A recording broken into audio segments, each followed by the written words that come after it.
Hello everyone and welcome back to Baby Got Booth. I am your host in Media Res, and today I'm here with voice actor Marianne Bray. Is that right?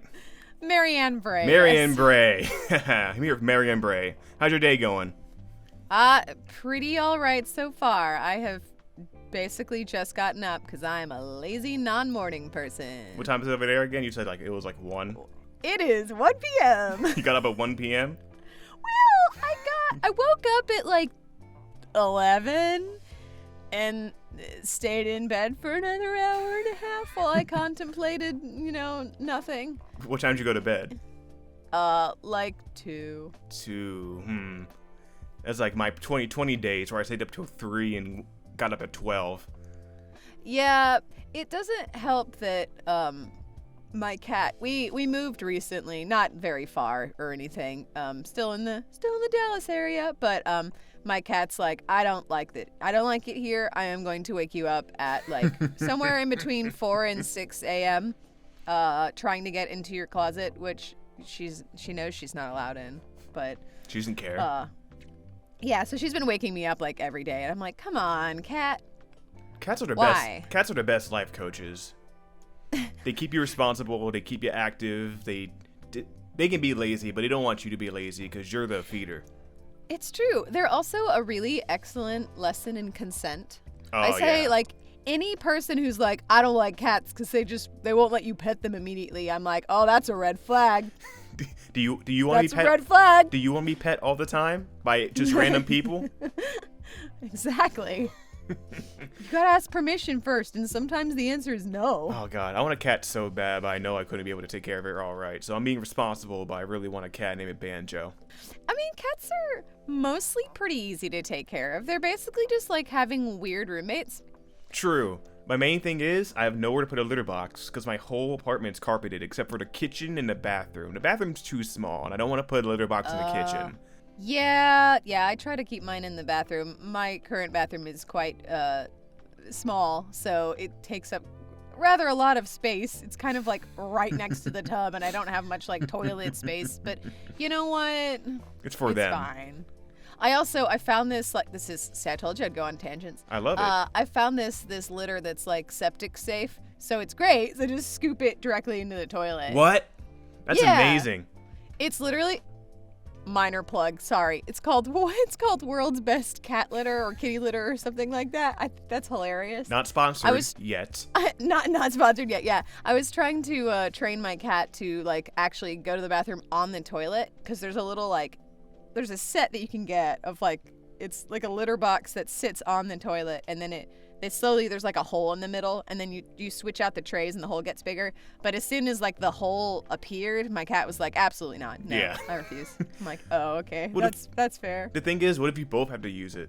Well, so, I mean, Exactly. Generally, so you lift it off of the toilet and then set it aside while you do your own thing, and then you put it back. Generally, you don't necessarily have to go at the same time as your pet. But, they can wait. They can wait? They can wait. But, she was not having that. No, again, consent is I'm not doing that, and you're going to have to deal with it.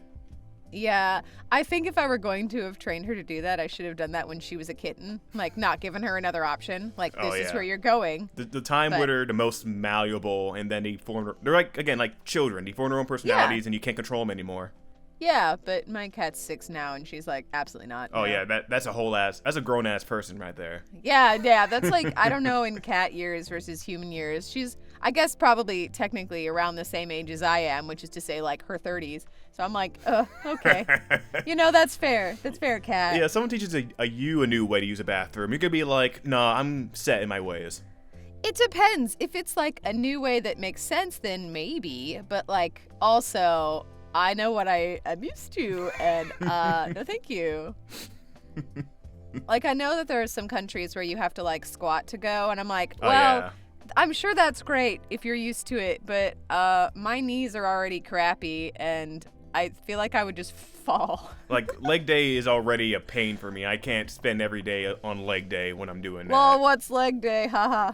Oh, leg day is not a meme. Take it very seriously, because if you don't, you'll be sore for the next 3 days like I just got over.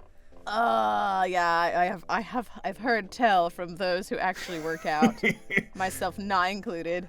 I'm too lazy. Working out is awesome. It's just sometimes you just gotta get through the rough parts, like life in general, or like being a voice actor, bringing it right back to where we should be. Yes, okay, get off the weird tangent. Sorry. we can like have a point of topic and then we can go on whatever. But I promise the people a voice acting podcast. Okay, that's fair. Hello, hi, I am a voice actor, I do promise. But I do like cats too much.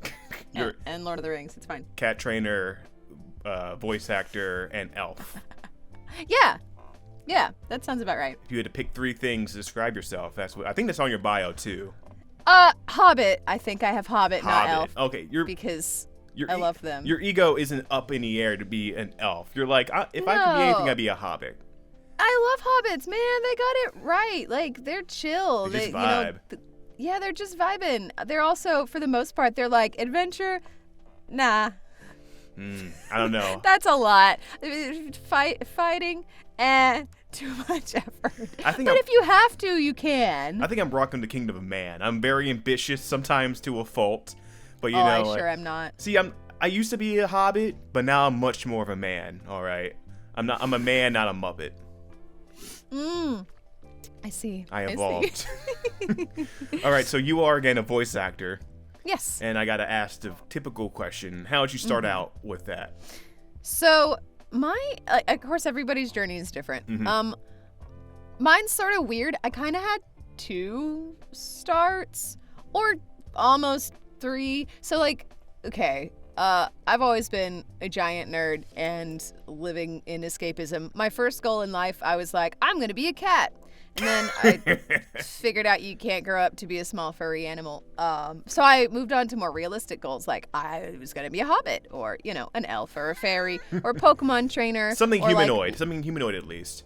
Yeah, like Link from Zelda, but like a girl version or something. I don't know. And then at some point I realized, Marianne, you could just be an actor. There you go. You could maybe like kind of do all of those things.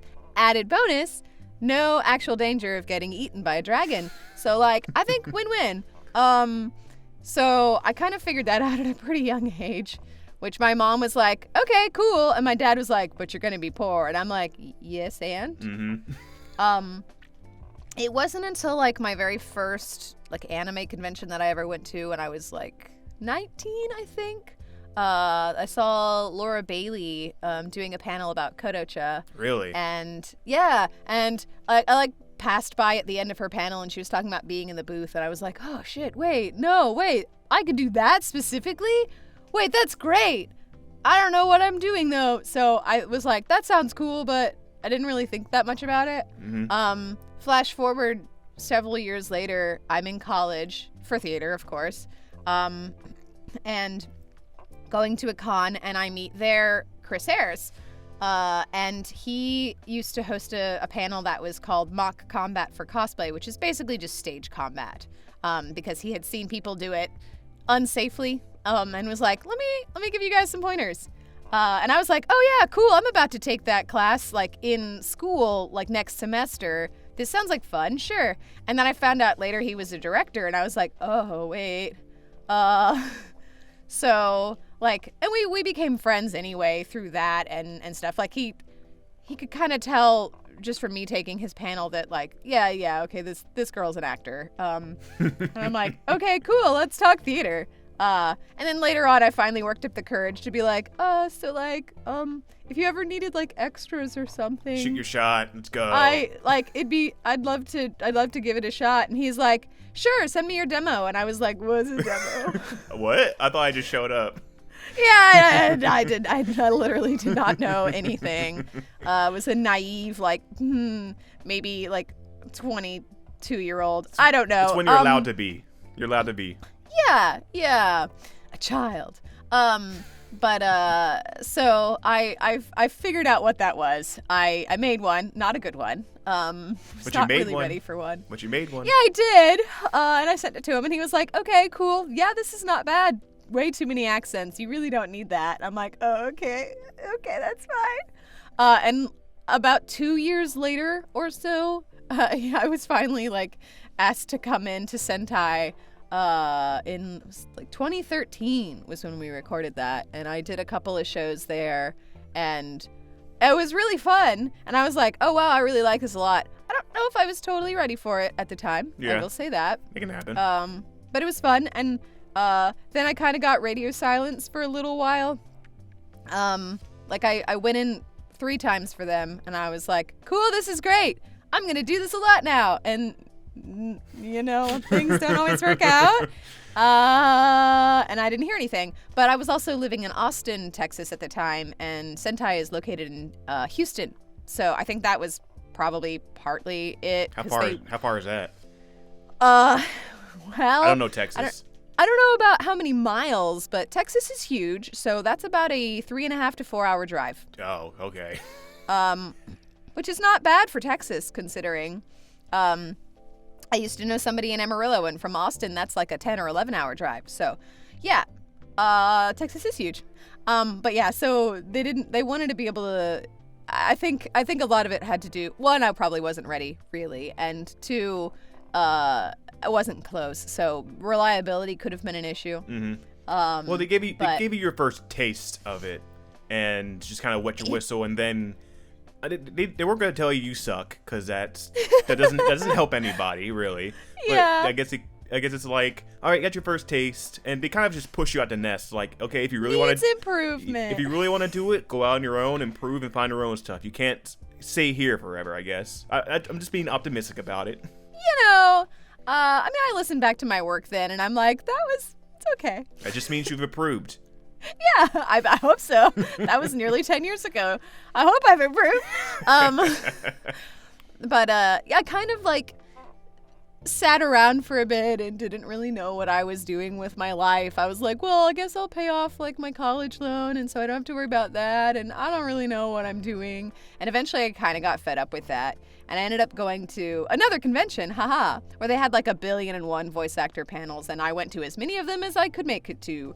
And they basically all said the same thing, which was like, if you want to do this, you need to live in the area that you want to like pursue. So I was like, well, shit, I really like Austin, but I guess this means I really probably ought to move to either Dallas or Houston or LA. But that's a little bit far. That's a bit much, but yeah, you can go a lot closer. It worked out for you anyway, so. Yeah, it did. So in 2018, the end of 2018, I finally like bit the bullet and made the move. And moved to Dallas, and I started taking classes here with various directors, and eventually one of them brought me in. I was actually really surprised. My plan was I was gonna move and then like wait like 2 years, because it's like that's how long it took for me submitting my demo to Chris for when he brought me in. So maybe I don't know if that's reasonable. I was like, I'll wait 2 years, and if I've heard absolutely nothing and I've tried my best, then I'll reevaluate. But it was like 2 months, and I got called in, and I was like, oh shit. See? Okay, cool. What's Chris and know? I did Walla for Ace Attorney, I think season 2. For the people, what does Walla mean? Oh, sorry. Yes, Walla. I know, but just for like all the fans out there. Walla is a term called, or I think it's short for with all actors. It's basically when you get in a booth and you do crowd scenes. So like all the background stuff. So like if your characters are sitting in a restaurant or whatever, it would be really weird if you didn't hear any like stuff in the background. Now we don't do gibberish stuff like that. We have actual conversations. Sometimes really weird ones, but it's usually so low in volume that you don't hear it anyway. But it's a needed thing, and they like theoretically that's something they could keep from the Japanese, but you still want it to kind of sound like English, like or whatever language you're dubbing it in. Yeah, it's too much of a culture shift where it's like I've heard dubs in the past that kind of did that, to where like some stuff was Japanese in the background, but you could clearly tell, and kind of like, are they in Japan right now? We're supposed to be in like Nevada. I'm not really getting it. Yeah, the sound. I mean, the languages sound very different. Yeah. So if you can hear anything, and every now and again, as in real life, if you got a crowd, like you can you'll hear a word or two, and you're like, oh, I don't know what they're talking about, but I heard something about a sandwich. I don't know. Mm-hmm. But like so you need that. So that's what Walla is. It's crowd scenes. They do it differently, Sentai versus Funimation or Crunchyroll now, I guess. So Sentai, I don't know if they still do it this way. Again, it's been 9 years. But when I did it there, it was all individual, and that was terrifying. Yeah, because you just kind of improv. They don't give you a script for that. Sometimes they'll give you suggested lines, like, hey, we're at a beach, so maybe you talk about this new bath towel you got, or something. I don't know. The water is cold. I don't know. But, like, generally it's just kind of like, okay, beach, Walla, go, or whatever. So you just talk to yourself the whole time in the booth? Yeah. Basically, at Sentai, it's one person at a time, or at least it was. At Crunchyroll, it's generally you have about 4 people is the standard. And so you can have conversations with whoever you're in the booth with, or you can just kind of make up a one-sided conversation if you want to. It's whatever inspires you day of. I tend to prefer having people there because also it kind of helps with if you have any sort of jitters and you're in the booth and you're going, mind blank, I don't know what to say. You don't feel terrible because you're the only person they're listening to. Like, and conversation naturally like fades in and out anyway. So if you're with 3 other people, it feels a lot more. It's easier because it feels more natural. And if you're having a I don't know what to say day, you have other people to kind of hover for you a little bit. It's gotta be a lot easier to mix too, instead of like taking one person at a time and mix them together. Just have them all in a room talking to each other and just kind of go back and forth. It seems like a no brainer because this is the second time bringing this interview up on a podcast, but I'm saying it anyway. I saw an interview with Matthew Mercer. And I think when he first arrived in LA, he tried to get into this like Walla group for like live action movies, you know, where like in a restaurant and they're in the background, but it's like an Illuminati type thing to where they're so close together and you gotta like really work your way into that group. And he didn't, but that's so interesting because it's just a difference of like Funimation or Crunchyroll just, I don't know, I'm not gonna say to hire anybody because there's obviously a process to come in for that, but it's just that you're not the main talent and I don't know. Question: how would you get into something like that? Because it's not as so. Walla, it's sort of it's usually kind of a tiered kind of thing. Not exactly, and it's different. Again, different for every person. I know people who've like their first foray into voice acting was just a straight up role.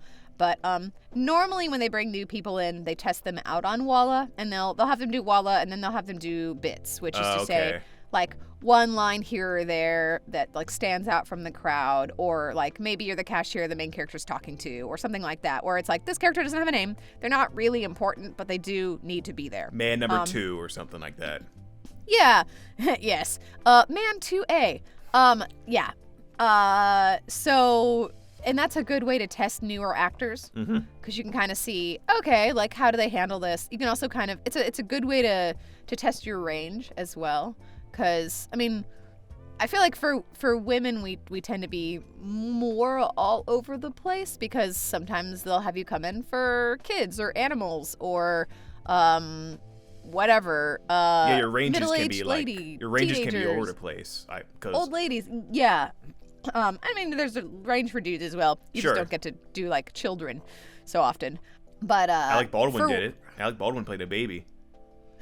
Well, the first of its kind, breaking new molds. But go ahead. That's a special case. But yeah, so it's a great way to like kind of test that, and it's good for you to kind of figure out your own thing. Like sometimes you may think, oh, I don't know if I can do like the old lady sound maybe, but then you'll go in and you'll do a bit, and the director will be like, oh, that was great, and I'm like, oh, cool, all right, I can do that. Good to know. Was not confident. So like, it's a good little testing ground, but it's different depending on what. And of course, the pandemic has really changed stuff. Before, you'd kind of get called in and you'd get individual emails or text messages saying, hey, are you available at this time? And you go yes or no. And for Walla, it was you didn't know who you'd be working with. So you'd go in and be like, oh, okay, these are the 3 other people. Yay. All right, cool. But now because of the pandemic, what ended up happening is everything shut down for a little bit. And Walla houses started developing. So it was either people who already lived together or people who were comfortable enough with each other to like go to the same place to record. And we were all doing this remotely. Yeah. And so I ended up joining a group with several friends of mine. And we went to this one person's house because they had a nice booth set up. And so we started doing that. And that's kind of translated now into, they've taken the same Walla groups because we're all back in studio now for the most part. Mm-hmm. But we're still in the same groups that were set up during the height of the pandemic. And I think it's, well, because the pandemic is still going on. Yes. Even though people don't care as much, but it is still a thing. So they're still keeping people together who they know, like, are you comfortable recording together? Okay. Which is actually kind of good because, you know, actors tend to be dramatic people, and sometimes you have beef with somebody. So it's nice if you're in a group where you know you don't have to deal with maybe one or two specific people that you don't want to work with. Yeah. Because that happens. Even for voice actors. And I don't know what the protocol for that was before. Maybe it was like, hey, coordinating director person, can I not work with this one person? Maybe. But now it's just like, okay, we're not in the same group, so it doesn't matter. Like, you're not going to get called in randomly with somebody that you don't know anymore. That's not, like, they've changed that. And I don't know if things will go back to the way it used to be, but who knows? So y'all formed your own improv groups, essentially. Yeah, kind of, yeah. That's one way of looking at it. It's just you four in a room just talking, and then I'll be putting a background of an anime somewhere, essentially. Yeah, I mean, yeah, basically.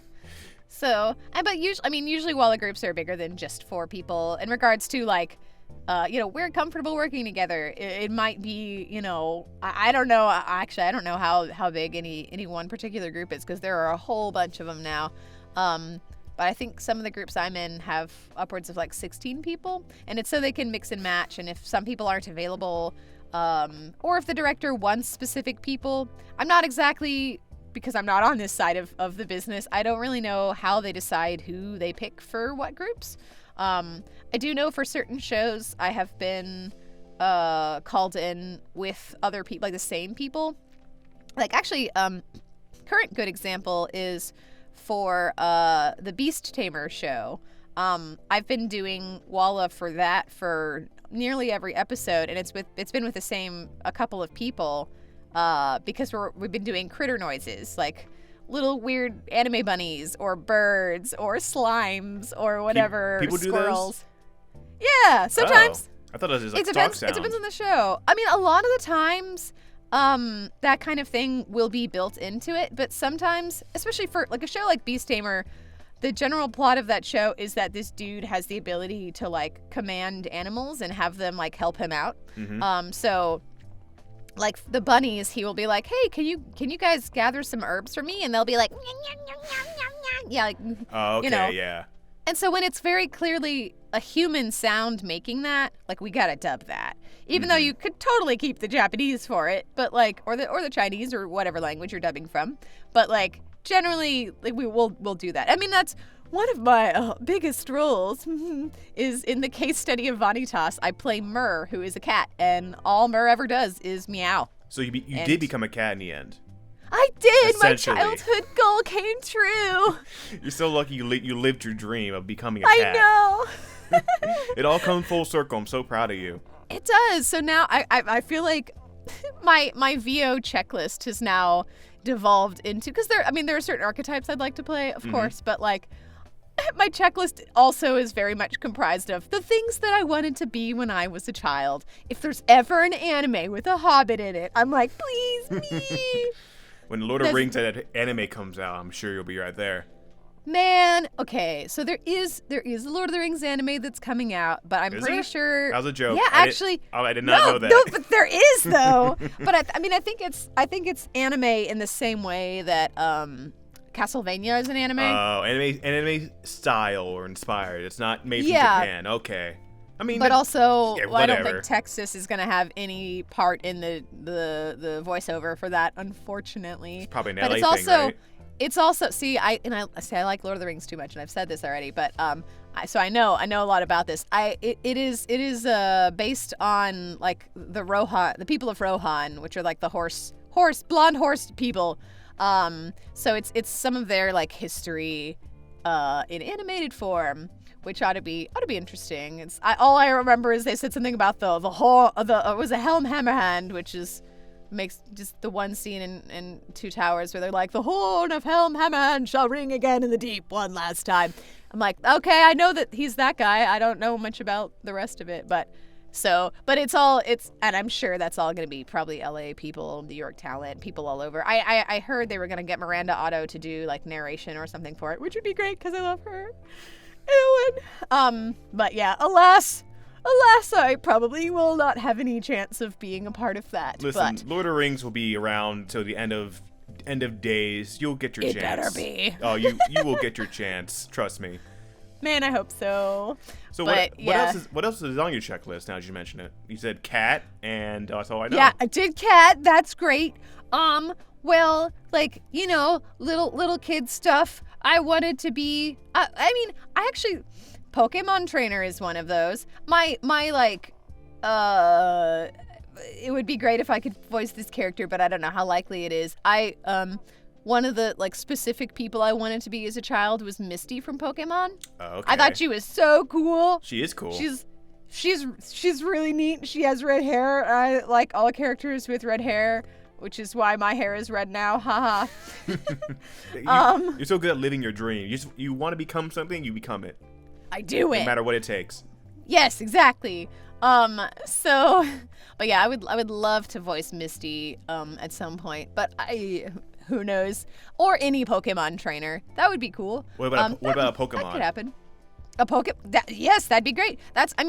When I was young, I mean, I will say, voice acting, it's really not about impressions, but I spent a lot of my younger years imitating every single Pokemon. So, to varying degrees of good, like, I think, like, Marzupath is pretty decent. That's really but, good. Like, can you do Wigglytuff? Wigglytuff. Oh my god, okay, I thought you were gonna nail that. Okay, I was trying to be mean. Well, but those are all in the same sort of, like, vocal spot, I guess you could say. Can you Squirtle? Not as well. Squirtle. Like, it's okay. I got a young female Squirtle. One more. Yeah. How about Mew? Mew should be easy. I don't even remember what Mew sounds like. Isn't Mew just kind of like... Essentially that, but a little bit louder. Okay. My director's coming out. I'm sorry. No, it's okay. It's okay. Yeah. But, you know, I can't exactly be like, Charizard. No. Not so much. The ones that, you know, sound like dudes. Maybe not probably what I'm going to be as good at. But yeah, no, I would love to be a Pokemon. That would be great. You know, like, sign me up for Sprigatito. That one's so cute. It's a little green kitty cat. But the Pokemon is, I think, mostly done by, like, New York studios. Really? I think so. And I don't really have any ties to them as of yet. So, I was going to say. You never know what the future may hold. My career is still fairly young. If you want to say it's sort of restarted in 2018.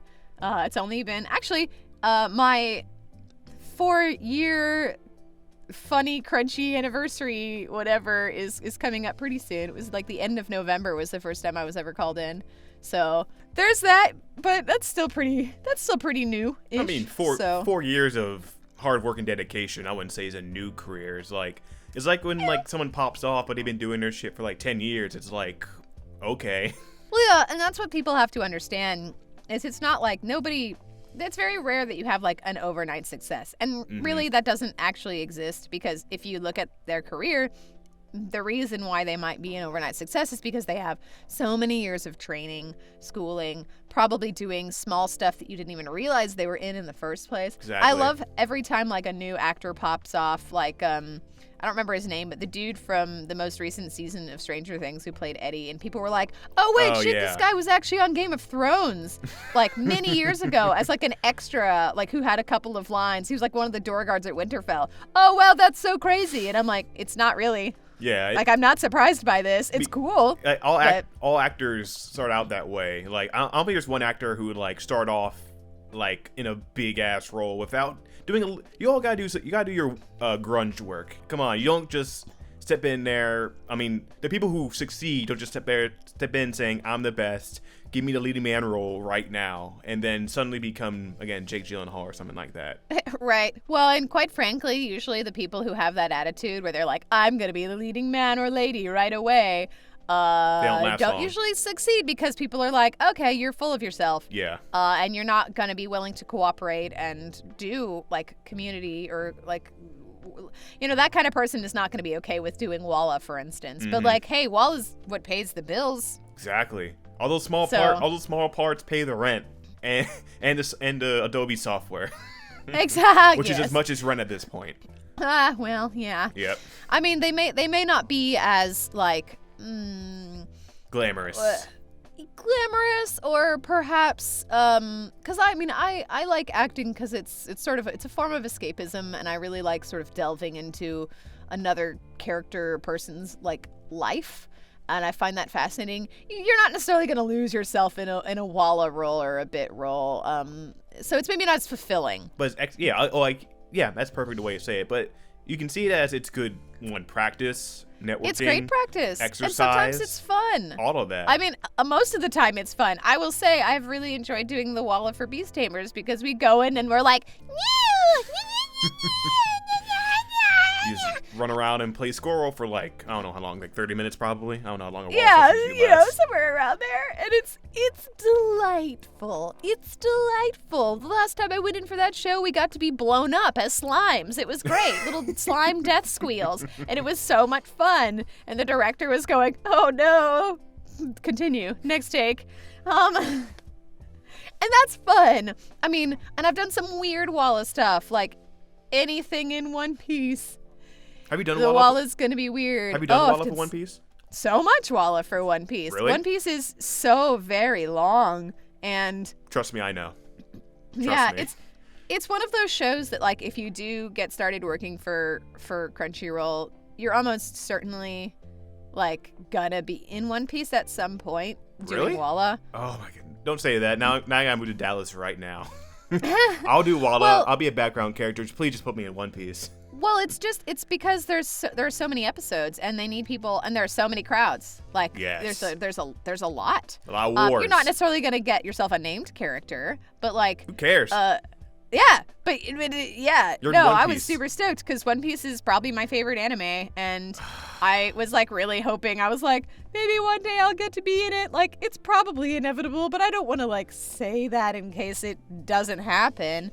But no, it did. It sure did. I've been in it a lot, but like the most recent arc that we're wrapping up now is Whole Cake Island, and so this one is. It's One Piece. One Piece is weird. But this one has a lot of, like, sentient things that shouldn't be sentient, like trees and candy canes and lollipops. Especially in Whole Cake. Yeah, Whole Everything's alive. Wild. So you go in and it's like, okay, today you're going to be a bunch of flowers singing, let's play a murder game. And, yeah, that sounds right.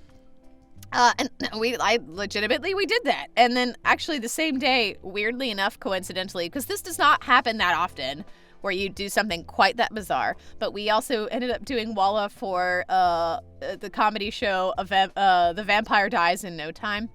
And the particular episode we were doing Walla for was vampire dude gets sent a box of vegetables, but they have all been turned into vampires. So we were a bunch of vampiric vegetables that literally, much like a Pokemon, were just kind of saying their name. So it was, like, carrot, squash, garlic. Like, how do you even direct that? Just be carrots. It's be like scary carrots. Pick a vegetable or a fruit, because there were tomatoes in there too, and go. Just do weird little gremlin. Just go. And now you're attacking the main character. Yeah, exactly. Now you're attacking the weird character. Now go wild. More wild with it. Like, lemon. Yeah, exactly. And now the garlic has been turned vampiric, and since garlic is the enemy of vampires, they're gonna kill all the other vampire vegetables. So we're gonna do a couple of passes as the vegetables that are getting murdered by the garlic vampire vegetables, and then we're gonna do a couple passes as the garlic. So go have fun. It's so weird. Why wouldn't you want to do all of that? That sounds so fun. It's like an improv exercise you get paid for. Oh, like it is. It is. The pay is an added bonus. Again, it's just for the rent. Yeah, well, I mean, to be fair, voice acting pays. It pays. It pays. We know. We have an idea of it paying. Yeah, but it's not like have yourself a day job. Of course. So, because it pays, but it's very sporadic. I mean, it's a gig thing. So you never know. Like, you can't guarantee I'm gonna get this many hours a week. Yeah, like you could get. I mean, I think the most sessions I had in 1 week was like 7, which was wild, and like 4 of them were in one day. Wow. But then, you never know. And then I've had several weeks where I have nothing. So you really can't count on it. Yeah, unless you're like, again, on that grind. But then it's like you're gonna run yourself ragged because like it takes time, and like sometimes it's not even like gonna become a big thing. Like unless you're Luffy in One Piece, for example, you're not gonna have a steady constant for years and years and years that constant pay. And with something like Flampe, to where you show up, I think for now, spoilers for the manga, like one more time when they come to Wano. Yeah, so she first shows up and she's in a whole 4 episodes, and she's pretty prominent in those episodes she's in. Yeah. But like but that's kind of it. She's sort of a one and done character, but then she does show up very briefly in Wano.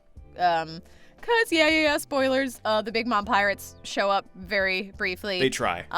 They try. They try a couple of times, and so she shows up those couple of times. And you know. Did you see Film Red?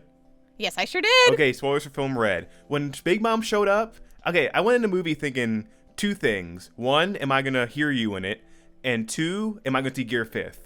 I got one of those things. Yeah. Because I saw Flampe in the background. I'm like, just say something, come on. But man, nah. No, I didn't know if she was gonna be in the movie or not. I did not get called. I did not get called in to record for it. I was like, maybe because I knew that some of the other of her siblings were there. I was like, I know Oven and Brule and Katakuri are there, so maybe she'll show up. Yeah, when I saw them in the trailer, I'm like, okay, Flampe might get a line in this. I'm like, I want to hear you. I was so hoping. Alas, no. She's there. She's there. In the She's background. on the screen in her weird, like, jelly bean inflatable dress, but, like, she does not say anything. I'm like, come on. She's not going to be like, I want to be Uta's favorite little sister. Exactly. Or something stupid that's like that. Perfect. No. Oh, what a missed opportunity. And that's one of the good things about One Piece. You never know when you're going to show back up again. That's true. Because there's rarely ever a 1-bit character in One Piece. Especially Flampe's going to join the Straw Hats. She's not. No.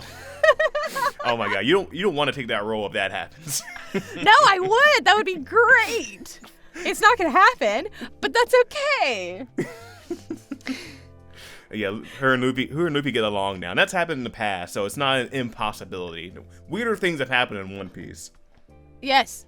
I mean, I'm still waiting for certain like weird old side characters to show back up, like Senor Pink. Because he's great. Do you read a manga? I sure do. Senor Pink might not be coming back, but well, we'll see. We'll see. We'll see. Spoilers. We have we'll see. Spoilers for One Piece period here, because again. Well. Yes. Again, I had questions right now about voice acting and stuff, but really I just want to talk about One Piece because I love One Piece. I see. That's all I want to.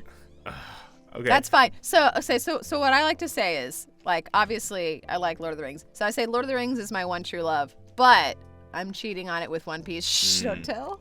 See, One Piece is my boo, so I get it. One Piece gets around, I see. It sure does. It's all about that freedom, apparently. Can't be locked down. No, it can't be my one fan. Oh my god. One Piece is for everybody. And that was my personal question. Are you a fan of One Piece? But you just went out. I sure am. That was like my last question too, and you just went out the gate.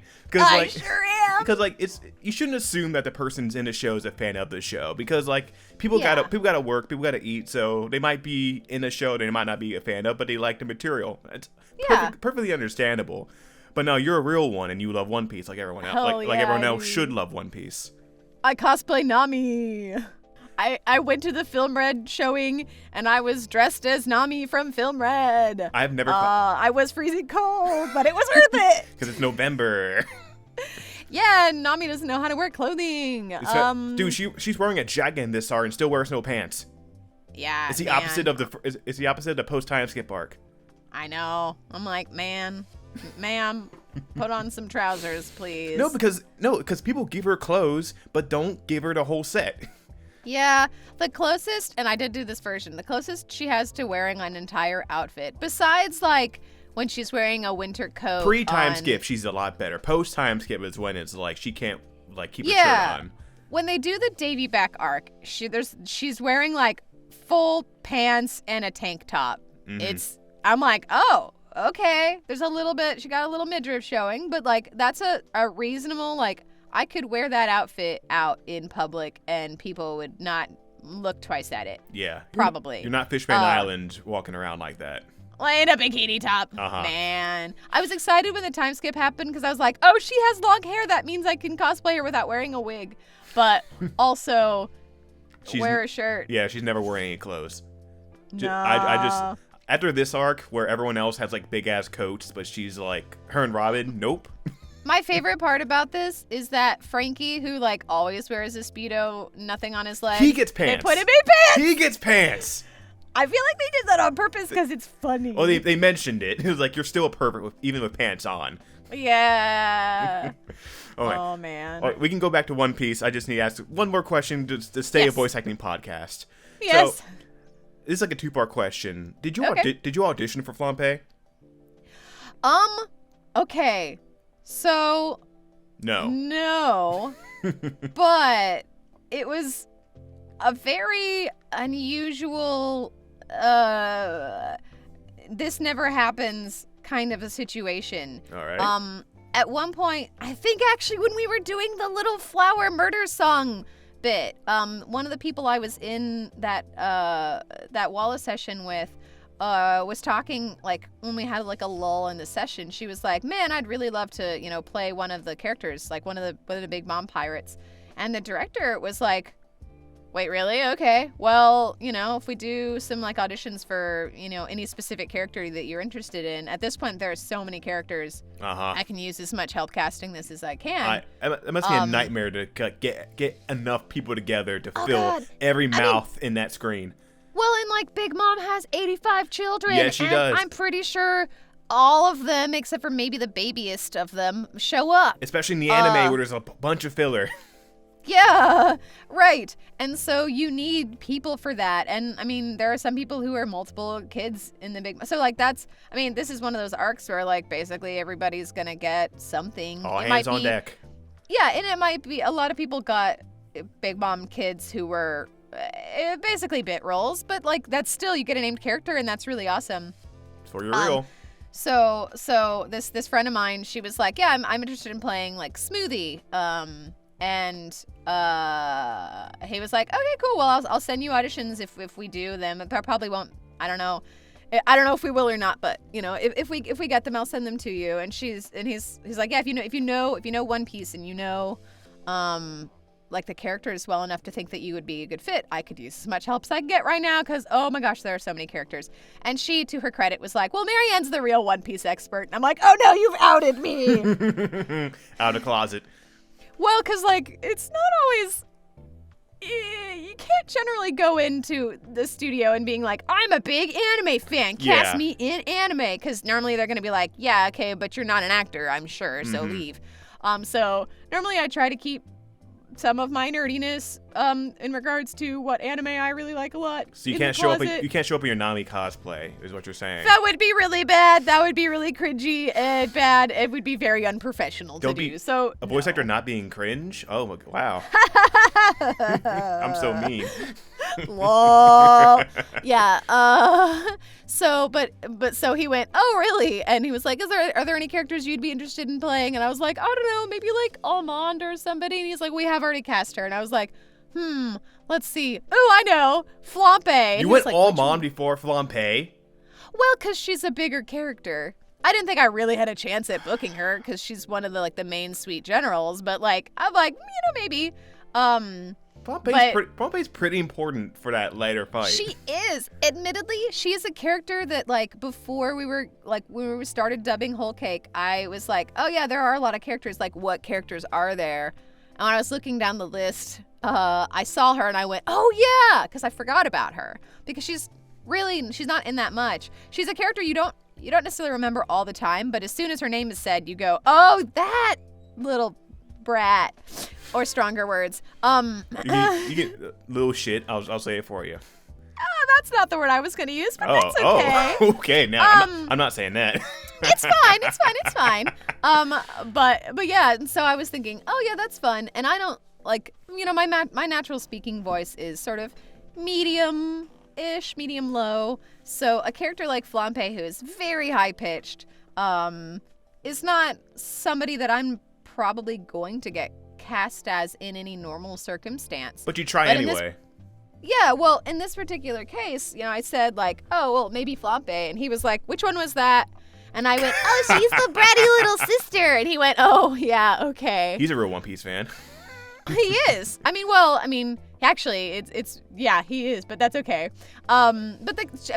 She's a character you don't remember initially, and then you go, whoa, wait, yes, okay, I know exactly what you're talking about. To be fair, that's one of my favorite fights in all of One Piece, so I'm going to remember everything about it. So yeah, I get it. That's fair. Yeah. It's specifics. I'm going to say something in a bit after I finish this little story that's going to, well, I'll get to it. Let's anyway, get to it. But she, so it ended up being, he was like, okay, so you're interested in playing this character. Okay, cool. Well, I'll keep that in mind. And I'll keep you on my list as potential people for this person. And it kept going, and we kept doing Walla because Whole Cake's pretty long. And it started getting to the point where it's like, okay, we need to do, for the Walla groups, we'll cast people for the small characters who are named. We'll cast you in bits that are small named characters. But they don't really want to do too much double casting of named characters in any particular arc. Mm-hmm. And so every time he was like, Marianne, you're still interested in playing Flampe, right? And I was like, yes. yeah, I am. Are you sure? Like, okay. Are you sure you want Flampe? You can get out right now. I'm like, yeah, no, I do. Right. Yeah. And so, and then it came down to it, and I figured I would probably get an audition because, again, she's very different from my regular speaking voice. But no, I just got called in, and it was like, okay, yeah, you're being called, and I knew what episodes. I was like, I'm just waiting for episode, 865 or 864. I know she's in those episodes. So, and then I got called in, and I was like, ugh, is this really going to be what I think it is? And I'm like, okay, I'm going to warm myself up for super high-pitched stuff, and I went in, and it was the other, because One Piece is directed by several people. Of course, yeah. Because it's such a huge project. And it was the other director, and he was like, this guy was like, hey, he had your name listed for this character, and I thought we could audition, but we'll just see what happens. And I'm like, okay, cool. So we did the first two of her episodes, and I was ready because I was like, I know where I want to put her, and it's high. Because she is high-pitched, and I am of the opinion that Flampe, because she's 15, her voice doesn't really need to be that high, yeah, but it is in the Japanese. But her whole thing is that she's playing the cute little sister, so in my mind, that's not actually what she sounds like, but she is pitching her own voice higher to be cute. She is right at the cusp of hey, ma'am, you've hit puberty, you are about to be a real, woman, yeah. You're almost an adult. You're not really this baby, but she's still kind of dressing really cutesy and trying to be that cute little sister, even though she now has several other little sisters. So she's pitching her voice higher. I mean, we've all met people, girls, whatever. Ooh, yeah, who act cutesier than they are, and you're like you'll talk to them and you'll be like, yeah, okay, and you'll have a conversation, they're down with you, and then like they talk to somebody that they want to impress and they're like, oh hi, and I'm like, that's not what you sound like, stop. And that, to me, that's Flampe. She's partially doing that. Well, it's perfect because it resembles Katakuri as well. He wants the veneer of the best older brother who never gets knocked down, never on his back. Yeah. But that's not really who he is, and Flampe just kind of unknowingly mirroring that is kind of perfect because she's fake, but she wants to be fake. He kind of doesn't, but thinks he needs to be. He's had that mantle put on him, and he goes, okay, yeah, I will play this role, and she's like, I just want everyone to love me. And he's the only one who doesn't love her. And so she's gotta prove him. She's gotta try to help him out. But he doesn't want help, but she doesn't know that. And then he's mean to her. And of course she's gonna be like, well, you suck. Boo. You look like an eel fish. Yes, you look like a pelican eel. Yeah, so here's my unpopular One Piece opinion. I don't like the Luffy versus Katakuri fight. Well, you're banned. Out. No. We're done. Bye. It's way too long, and it's a case of they both have basically the same power. No, they don't. That's the point of the fight. It's a very similar. But Katakuri's is better. Well, it is, but like, see, I had friends drag me to one of the Dragon Ball movies, I think the Broly movie that came out a couple years ago. That movie was lit. And I'm not a Dragon Ball fan particularly to begin with, but I was like, I'll go for the community and I'll see what this is about. And so I went and I watched it and I was like, okay, plot. All right, okay, cool, I'm here. And then they started the fight and I was like, cool. All right, it's been 15 minutes. This fight is still going on. That's a whole movie. What are you talking about? I was because it was like maybe 30 minutes of plot, and then the rest of the movie is just fighting. That's lit. What are you talking about? I got so bored. That's what we're all here for. Okay, so you must have I was so bored. You must have loved Film Red then, because that was only like 20% fighting. Yeah, Film Red was great. When it's the same thing, and I mean, I like okay, Luffy versus Kaido, good fight. I don't like Luffy versus Katakuri. For the same reason I didn't really like the Broly movie, is that it's the same kind of power against each other. So they're just like, okay, they're doing stretchy punches now. They're doing more stretchy punches now. And it's another stretchy punch. And another stretchy punch. Whereas like in Broly, it was like, okay, punch. This isn't even my full strength. Rah! Hair changes color. Broly goes, rah! Now I match you. And then punch. Laser beam. Punch. This isn't even my true power. Hair changes color. Again, rah! Broly, rah! Matching. And I'm like, okay, but this is so redundant. And then it gets to the point where they're like punching through the Earth's crust and they're in lava. And I was just like, okay, this is just They dumb. punch through time. Yeah, that was dumb. It was funny. Don't get me wrong. It was funny, but I'm a bad shonen fan. I don't like long fights. Like, okay. And this partially comes from my theater, nerdy, whatever, stage combat background. But like, okay, a great example of a really long fight in film is in The Punisher Season 2. I didn't watch that season. That's fair. But the first episode, there's a bar fight. And it's quite a long fight. And it feels pretty long, but it feels right for what it is. Can you guess how long that fight is? Is it a one take? No, it's not a one take. Okay. Probably like 2-3 minutes, if that. Yeah, it's 3 minutes. Yeah. That's it. And it feels it, but it's got like probably 10 to 20 people in it. And it's realistic. And I know anime is not realistic. But like, and I don't expect a fight to necessarily just be one episode.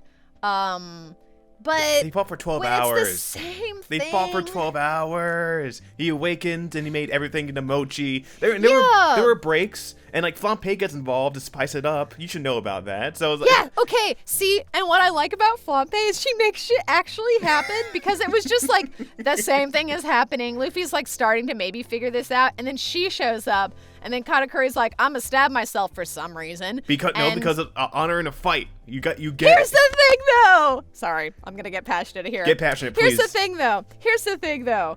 At the beginning of that fight, it is a fight. It is I need to kill this brat because Yes. he is messed up. Yes. He has screwed over my mom. He is against us. He's a bad, like, I need to, he actually says, like, because I've been rewatching it as the dub comes out. He says, like, you know, he's already really strong and he's a troublemaker. I need to kill him now before he gets worse. Yes.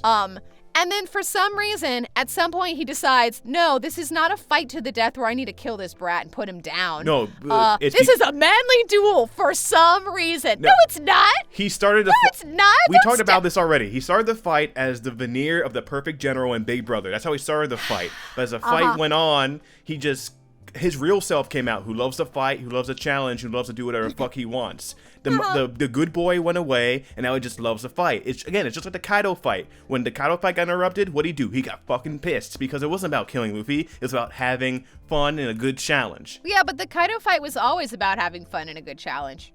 He was not putting down these young rebellious people. He was like, all right, come at me, see if you can. Because Kaido's always been like, I kind of want to die, but that's kind of impossible for Kaido's me. Not putting on that veneer of being the perfect dad or something, especially not the fucking Yamato, but... Yamato, he's a different story. This is just this is just a One Piece podcast at this point. I don't care. Whoops, sorry. But yeah, no, I don't know. No, I'm loving this. I'm loving this. I never really.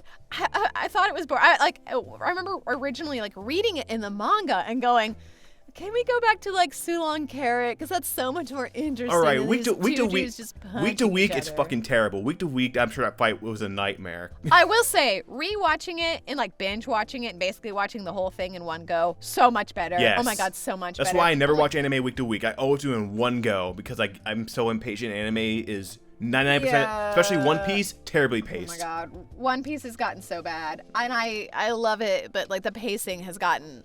It's never been good. Like we love One Piece, but because like okay, if you watch an episode, you gotta skip the beginning song, you gotta skip the 2-minute recap, and then there's 20 minutes of show, and then you gotta skip the ending recap and the ending song.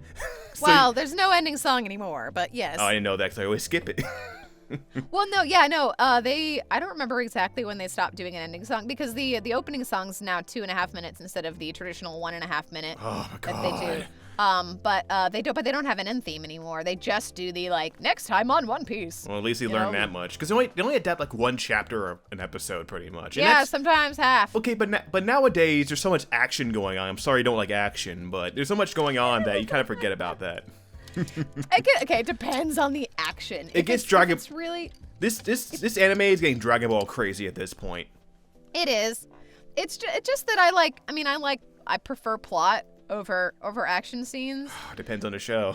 Yeah, that's true. I mean, and if they're done well, then absolutely action scenes can be like okay, man, I like Demon Slayer. The action scenes there are beautiful. Oh my god, yes. But a lot of that is just because, like, of the way it's animated. And I will say, and that's maybe one of the reasons I like the Luffy versus Kaido fight a little bit more. It is also too long, in my opinion, but well, it has a lot more variety, too. It changes up a lot. It has a lot more variety, and that's why I can stay invested in it. Because he fights, like, what? He has, like, Kaido fights, like, 5 rounds. And people say Luffy sold him. That's not true. Luffy lost 3 times. Yeah, well, and he has, like, 3 different forms that he goes into. Here's a little throwback. Seeing some Kaido stuff, my brain immediately goes to Trogdor. I'm like, Kaido was a man, or maybe he was a dragon man, or maybe he was just a dragon, but he was still Kaido. He's technically a fish. Yeah, technically. Which is weird, but okay. I love One Piece. Okay, One Piece. Sure, why not? That's why you can't drown. Okay. Can't swim. Sure. Yeah, but that fight is because he's got the 3 different forms, and because it's not always just Luffy fighting him, it's other people as well, to varying degrees of success, haha. But it's more interesting. And Luffy keeps improving until that miraculous final fight, until the thing happens. When that gets animated, I'm getting it tattooed. I swear. The pose to where he's laughing as Gear 5th, that's my next tattoo. Nice. I fucking love that form. Oh my god. Nice. It's pretty rad. Yeah, I definitely prefer that fight. Luffy versus Katakuri, I didn't get it. I'm like, okay, it's just kind of, it felt redundant to me, and you explained yourself well. I understand. Yeah, I mean, I understand why other people would like it if you like that kind of fight. I just personally, I'm like, okay, I got bored, and I just wanted to be done. And in defense of Flampe, because I played her, so I've obviously overthought her character, because that's what you do when you play somebody, or Good. Sometimes it is. So I get why people are like, she's terrible, I hate her, this little B word. But like, also, okay, put yourself in her shoes. She is a spoiled brat, absolutely. Yes. She has never had probably anybody really challenge her in regards to like telling her no. Her mom is an emperor of the sea. No one can touch her. Yeah. So she's never really been told no. Almost all of her siblings adore her. She's really trying her best to make the one final big bro who's the coolest big bro. She's trying to make him like her, right? So she's doing her best. She's like, I'm going to help him out in his fight. That'll make him like me, right? And then, but that's not what happens. So she helps out. It causes her brother to actually land a nice blow, and he's pissed about it. What? Because she doesn't expect that reaction. She expects him to be like, hell yeah, I'm beating him. And when she's like, and when he finds out, she's expecting him to be like, thank you for the assist. Now we can take this guy down and do what we needed to be done. Instead, he's like, don't interrupt my fight. Yeah. And then not only is she chastised for doing something that she thought was helping, but then he stabs himself, and she is just as baffled by that as I was watching it, going traumatized even. Yeah, like, what the hell? Like this, and then he pulls down his mask, and you see his maw. And so this cool big brother, her whole image of him is shattered. And he's been mean to her. So what are people's reactions to somebody suddenly, like, flipping a switch and being mean to you when you don't expect it? You either go, I'm upset, like, I don't know, cry. And she does do a tiny bit of that. Or you get defensive. And you're like, yeah, well, you suck too. And so she goes that route. And that's why she's a little freaking brat. And it's fresh. Now, I would love to see a follow-up of how their interactions are post this, now that she's had time to, like, calm down. Probably not good. Is she still... No, I'm sure they're not. Is she still full on, like, you suck, I hate you mode? Or is she like, I'm sorry, but I still want to, like, please like me. I'm sorry I messed up. Like, okay. Has she reneged on that? Or is she staying solidly on the, like, screw you, you suck?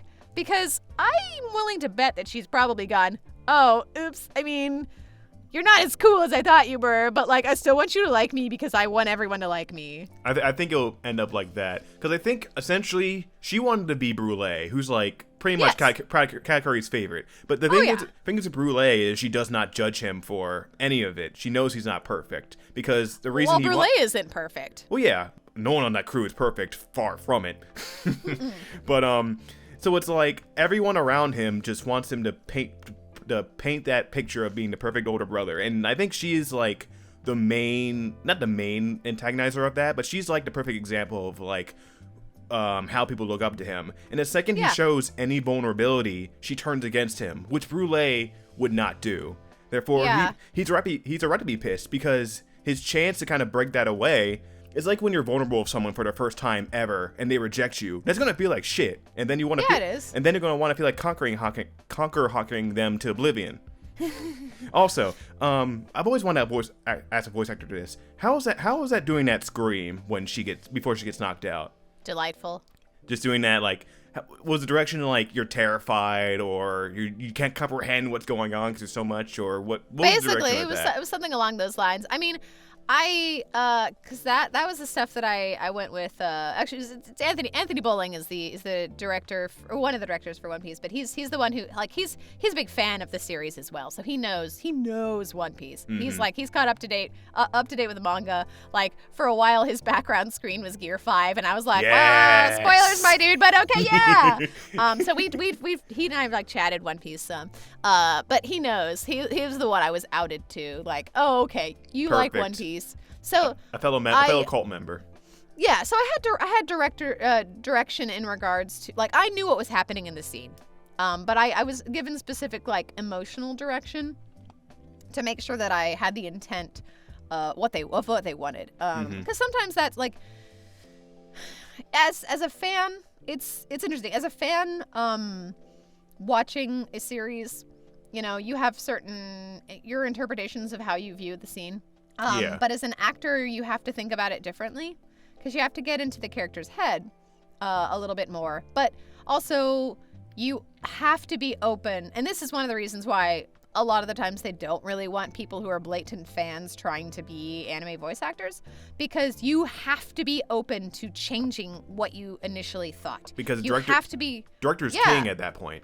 Yes. So sometimes they'll say something that you totally disagree with. And as a fan, you have to be able to turn that switch off and go, yes, okay, I will do what you requested of me. And maybe you don't think that's totally correct, but like, that's not your call to make. That's the director's call. It's a collaboration. It's a collaboration at the end of the day, because like you said, you have interpretation in your head. I'm sure he respected that as you, and you kind of work together to kind of form that perfect union between your ideas of Flampe.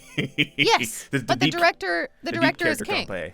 Yeah, he's the super deep character, Flampe. Essentially, the director, you can have your opinion, but the director, I don't want to say overturns your opinion, but you gotta listen to them, because essentially they're your supervisor at the moment. They're your manager. Not the CEO, but your manager you should listen to. Yeah, and I mean, and it is a cooperative thing. So you can maybe not for like bits and voila, because that's not really important enough to bother with this. But if it's a character and you grow a certain attachment to that character. Now they're directing everybody, so they may not be as in tune with each individual character. You can sometimes go, hey, I actually think it would make more sense for this character, like in this scene, to be like this. I mean, and mind you, it's very different because we have the Japanese to go off of. Yeah. Sometimes we do change that. If it's like sometimes the Japanese will do stuff and we're like, that didn't actually really make sometimes you gotta, sense. like, the culture and the language can be so far off from what the dub people would know. People watch a dub. It's like you gotta make a little bit changes, and people get so like pissy about that, where it's like they do. It's like the common person who watches the dub One Piece, now that they finally can, they're not gonna care. They just want to know, give the information and the story and the feelings as best you can in the English language. And I think especially One Piece does that really well, because I love the One Piece dub. Yeah. One Piece is they do it, and then they'll change certain things. Like I would not have thought of like with the Dressrosa dub, they made a lot of people sound like Spanish. And they cast mostly like Hispanic or like Latin actors, and I thought that was great. That's not something I really even thought about, but like, yeah, Dressrosa is basically Spain. Yeah, and that's the thing about the dub is you can have that variety where it's a lot harder in Japan, because of course it's just Japanese. Most 99.9% is Japanese people doing it, and like so that stuff doesn't really transfer as well. Right, or you can maybe, and sometimes culturally, we are at different points in regards to like, I mean, there's some characters coming up, obviously, in Wano who are who are trans, and we in America are more likely to treat that with a bit more respect than they do in Japan. Not to say anything against Japan, but they're not quite as forward thinking as we are in regards to that kind of life experience. Yeah. I think Oda's one of the. He's gotten a lot better with representation as it's gone on, and like especially in Wano, it's like Wano's at the peak of that. Okay, he kind of really seems to get it at this point, at least to a degree where it's not insulting to those people. Yeah, I mean, I have mixed feelings about Yamato. Same. I think everyone does. I think. Yeah. but Kiku is 100% a trans woman, and like the difference between Kiku and the like, basically, I'm gonna call for my own sake, I'm gonna call them the drag queens of like Kamabaka Kingdom. Like that was handled really poorly. If you think of them as drag queens, it's not so bad, but it's still kind of especially Sanji's response to that. Yeah, you can take in a real weird direction, but again, I think since then, it's been like 10 years since that. He's gotten a lot more. He's gotten a lot better with that. I don't know if he took. I don't know what could have done that. I'm glad it happened, but you know, I'm happy with it, especially like because Ivankov is one of my favorite characters, and he is, and Von Clay too. Clearly, like he's like gender fluid, and he in like the most literal sense. Yeah. It's like he doesn't. I don't think he ever wanted to be mean, because at least the Kamabaka Kingdom people were strong, and they weren't like sissies or anything. And Sanji is just there are issues with Sanji, and so he's not the king of like what good representation is. So like, and there's like layers to this to where you can take either side, and I kind of agree with it because like that's One Piece to a T. Yeah, well, and One Piece ultimately, like, I love it when people watch One Piece and they're like, don't make One Piece woke, and I'm like, it's always been. It has always been. Are you not paying attention? Like, have you got to Fishman Island and you didn't realize that was about racism? Are you blind? You got to Nanami arc, the Arlong Park arc, and didn't think that was anything. Yeah, like. One Piece has always been political. I mean, Luffy's literally fighting the system. Like, yes, the government is evil. There's slavery. Like, but one of the biggest overarching themes in One Piece is that, and it's Luffy's basically his dream, though he's not totally outstated it, is that he wants equality for everybody. Mm-hmm. Like, he views everybody exactly the same. He treats you exactly the same, no matter who you are. If you've like made his friends cry, then screw you. But like, everybody is the same to him. Nobody is better than anybody else. Exactly. And like, One Piece is about equality. I think his dream is everyone's gonna be a pirate. Like, listen, I it's not my idea. I heard it from a podcast called Volume 1, but essentially, to Luffy, pirate equals freedom. Yeah. Therefore, if everyone's a pirate, then that literally means come more literally that everyone is free, and that's essentially what he wants. That's just my take on that. I've seen that, or the other one, which is like he basically wants to have a giant party with the entirety of the world because that's and everybody's happy, everybody's enjoying, everybody's eating as much meat as they want to. Yeah, that's what he wants. What do you want for my friends to eat? Whatever they want. Yeah. Then you punch a dragon. Yeah. One Piece. Punch a dragon in the face. Punch freaking weird astronaut, creepy racist slave dude in the face. Oh my God, yes. Come on, like he literally he didn't eat the rich, but he gave him a quick tap. Yeah, sure did. Quick tap. That's one way of putting it. It was quick, just not to the guy got punched. Yeah. So you sure did. It's satisfying. We can get back to voice acting for one small thing, then we go back to One Piece or whatever. So you said it kind of ties back to you say you really thought about Flampe as an actual character when you were voicing her, not just someone you're voicing. Do you have like a process to get into a character during a session, or are you more just the vessel for the director? Because we did talk a little bit about the collaboration, but what's your real process with that? Not just Flampe, but with like Kanoyu and other characters. So other characters too. So it kind of, I have not gotten the chance. I have not voiced that many like long reoccurring characters. I mean, I have Mur, but Mur is a cat. And I have Pepper from the incredibly popular, everybody watched it show, No Guns Life. Nobody watched that. It's fine. You got paid. You got paid. I did, and it was fun, and it was a great way to cut my teeth on like a bigger character. Exactly. Most of the time, in the smaller stuff that I've done, I don't really have a lot of time to really sink my teeth into the characters, so a lot of that is just kind of trusting what the director has to say. And I mean, no matter what, there's trusting what the director has to say. They always, as I said, their word is law. We are king. Yes. But I mean, the two characters I've really had time to chew on, I suppose. And I mean, Flampe, I really didn't have that much time, but I am a big One Piece fan, and that helps. Because I knew her before going in for the role. And that very rarely happens.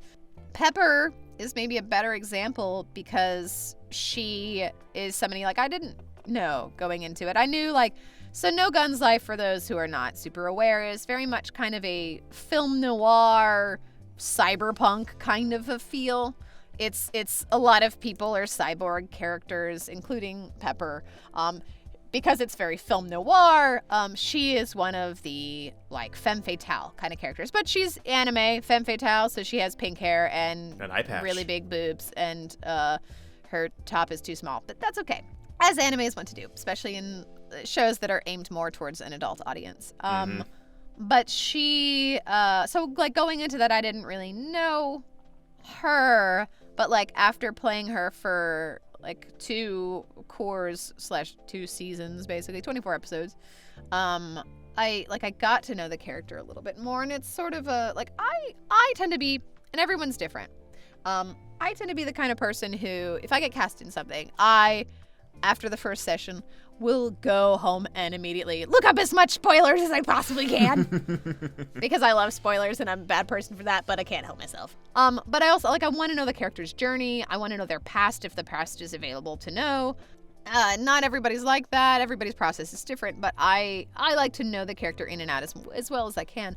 But also you tend to learn the character as you play them. Gradual process. It is. So, because, and this happens a lot with characters, they will show up and you don't get their backstory right away. They show up and they do whatever their thing is. In this case for Pepper, it was very I'm going to be weird and mysterious and also destructive and slightly insane. And that's, that's her. She's very chaotic. And you're I don't know, who is this character? Who's this brat? Maybe that's my archetype. Yeah, you love playing brats. Brats. You're good at I it. hope so. That'd be great.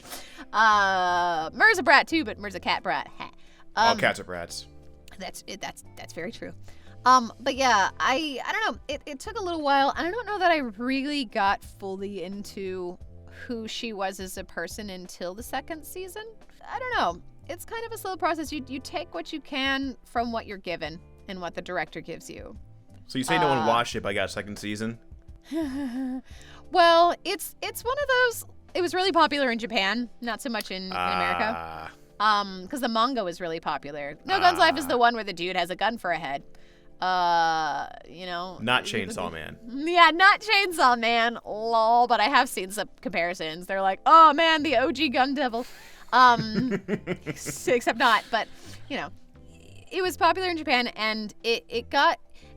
So sometimes second season, I call it the second season and they call it the second season, but really it was just that they wanted to do 24 episodes to begin with.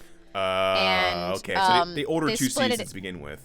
Yeah, so they split it into, so I've heard this described as a core.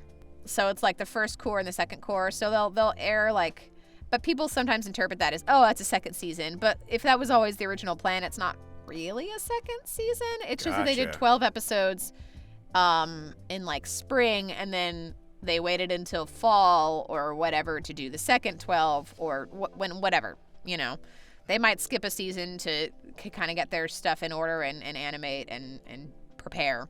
That's interesting, because sometimes you're sometimes shows don't get second season where it's why, but then the most random bullshit shonen show gets 3 seasons. You're why is this happening? Who's watching this? Well, so a good way to kind of tell that is if a show right away has if it just continues, if it's always had 24, you get to episode 12 and wait, there's an episode 13 and 14 and 15, then that was always the plan. Or if they're part 2 coming soon, then that means it was always probably the plan. So it's Spy Family, because that second season 2 months after the first season finished. Oh yeah. No, yeah, Spy Family is a perfect example of that. Now, Spy Family is hugely popular, as it should be. Yes, it should be. But Spy Family they were always wanting to make it at least 24 episodes. So okay. Yeah, so that's why it was so quickly if a season is, if it takes more than or rather if it's less than a year between season 1 and supposedly season 2, there was always going to be a season 2. God, Marianne giving all the anime facts for us. Yeah, and I mind you, I'm no total expert, so I might not be entirely correct, but I just know that for No Gun's Life, they were always intending for it to have a second part. You have the more inside knowledge, which again, part of the reason for the podcast is that everyone can get this little bit inside knowledge. So if they want to be voice actors or just interested in the field like I am, they get a little bit more information. Because like you said, some people are I like anime and I can do a bunch of voices. I'm going to be a voice actor. I'm going to be Boruto or something like that. But yeah, from what you're saying, it's good to have that familiarity, but of course you can't be cringe. One, so everyone control yourselves. Dial the cringe meter down. And 2, you need to really work your way up, because you didn't show up in Dallas and become the best character ever, Flampe, off nothing. Right. You did your time to earn that role as Flampe. I did my time. 12 years of it. Well, and that's the thing. And something you said earlier really stuck with me. You say like, yeah, you're a big anime fan and you do voices. Well, and you want to be a voice actor. I want to be a character. I want to be a cat. Let me be a cat. Yeah, you gotta be an actor. Like, that's the first thing. Like, and honestly, because so much of voice acting, it is about the voice, but it is about acting first. Because, like, 90% of the time, you're gonna get cast as somebody who sounds like you or sounds very similar to you. Mm-hmm. Like, Flampe was a reach. And one of the, like, as I said, one of the reasons why, like, she was somebody I said, hey, I would love the chance to voice this character is because she's very outside my normal wheelhouse. So people, unless I'm doing Walla and, like, they need me to be some kids, which just happened several times, but, like, I don't get I'm not going to get a character who sounds like Flampe very often because my regular speaking voice doesn't sound like Flampe. My regular speaking voice is like, yeah, the weird, chill older sister who walks around without a shirt on and the brother going, oh, God, put a clothes on. And she's like, lol, what? Like, that's what I sound like. A bruh girl, as they say sometimes. Yeah, bruh. That is what I sound like. Or maybe the young mother, Oh, God. But, like... and that's fine, but I wanna, like, cause I think my range is pretty varied. Wide. But I know that, like, you know, I'm not gonna be the first person people think of when they think of somebody who does high pitch. They're gonna think of, like, Sarah Wiedenheft or Danny Chambers, both of whom are amazing actresses, and, like, they're gonna cast them first, as they probably should, you know. But if it's series where, like, hey, they already play characters, you know, they can't be everybody. And it's nice. I wanted people to know that, like, hey, I can do this. Like, I don't expect to ever get cast in a named character role that is as high pitched as Flampe, probably ever again. Yet. But, like, you never know. But I had that opportunity, and that was that never happens. That story, that never happens. You never get to go, and do not take this as a tip to go, hey, director, I want to play this character. Because let me tell you, 99 times out of 100, they're going to look at you and, like, maybe even blacklist you, not use you again, because they're going to go, wow, you think you're entitled to this role.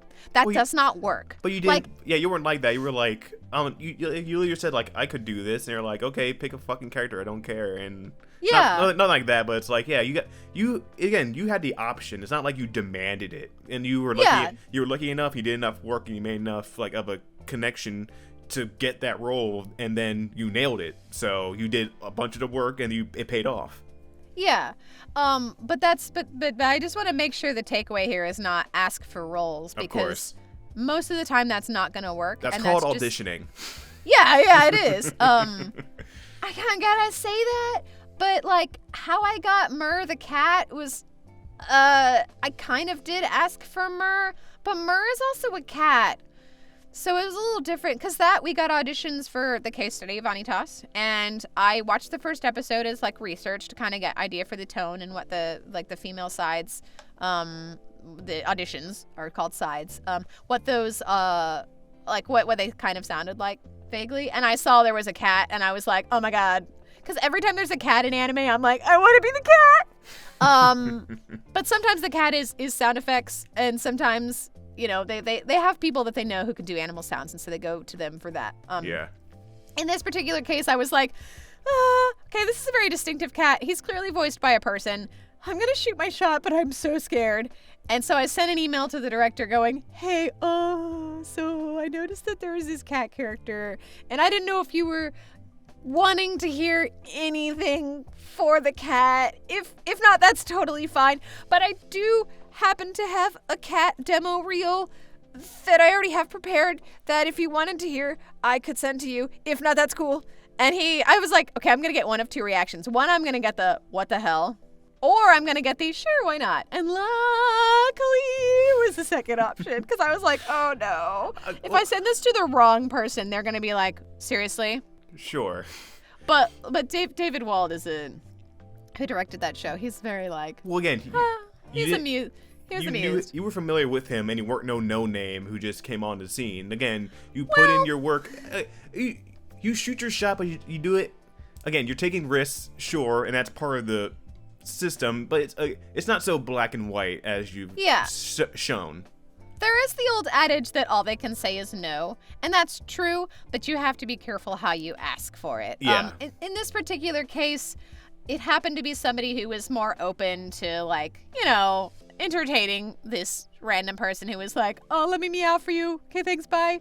And I did, like, I have a cat demo because I like meowing and it's fine. And so I was ready to go for it. And so he's like, yeah, sure, send it in. And then when I got called in for that, I was like, and he's like, I heard your audition from her, and I can tell that you really understand cats. you feel the cat. Yeah, and I mean, he was definitely teasing me some, but like, but that was I asked if I could audition, and he said, sure. But most of the time you'll get a no for that, because most of the time you'll get audition sides. It'll usually just be for the main characters, and then they will cast off of that. Like, you don't usually get second sets of auditions, sometimes, but very rarely. Mm-hmm. And they will cast all the side characters off of the main characters. They'll go, oh, this person sounds like they might be good for this. And they do tend to go for people that they know better. So as the industry. Yeah, and that makes it kind of hard. But sure.